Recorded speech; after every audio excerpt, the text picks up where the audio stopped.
Good morning, I'm Chrissy Duffy for SmarTrend News. Today is Thursday, July 8th, and this is your opening bell market update. U.S. stock futures are trading mixed Thursday ahead of key reports on jobless claims and retail sales. The Labor Department is expected to report that initial claims for jobless benefits fell to 465,000 last week from 472,000 a week ago. The report is due out 8:30 a.m. Eastern Time. And the International Monetary Fund raised its world growth estimate for the year to 4.6%, up from 4.2%, which helped to boost overseas markets as the European Central Bank wraps up a meeting where it is expected to discuss the strength of the banking sector in Europe.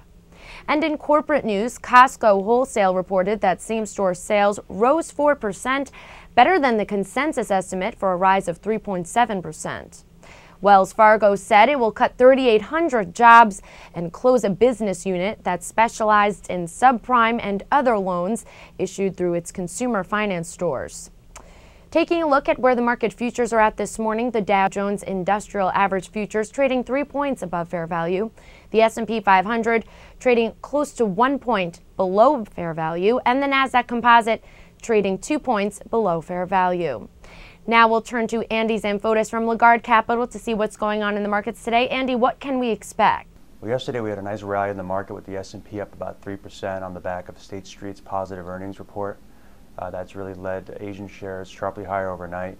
And also Europe's trading higher this morning on the news that the stress test for the European banks going pretty well.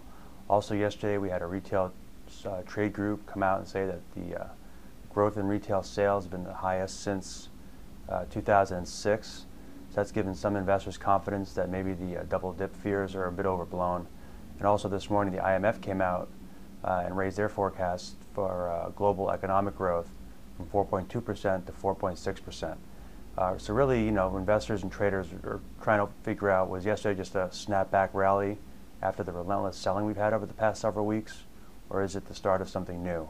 I think the answer to that is really going to have to wait until we get it a little further into earnings season to see how companies are doing and what their guidance will be. The market was really overdue for a technical bounce. It was deeply oversold with only about 5.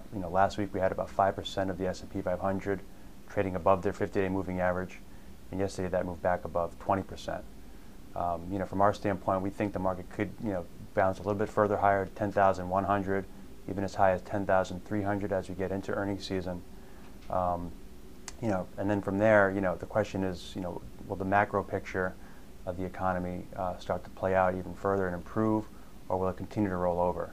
If it does roll over, then it probably will stall, around that level and head back. And we'll get a little bit more insight into that. We have jobless claims due out this morning at 8:30.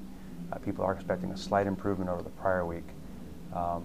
Right now the bond market, we have the 10-year trading still ticking below 3%, so they're really starting to price in slower growth in the second half. So the question will be, is the bond market right, or is the equity market right? And for that, we'll probably have to wait a couple more weeks to see what these companies do. All right, thanks so much, Andy. I'm Chrissy Duffy for SmarTrend News. For more news and market analysis throughout the day, make sure to subscribe to our YouTube channel, Trade the Trend. Also check back to our website, that's tradethetrend.com.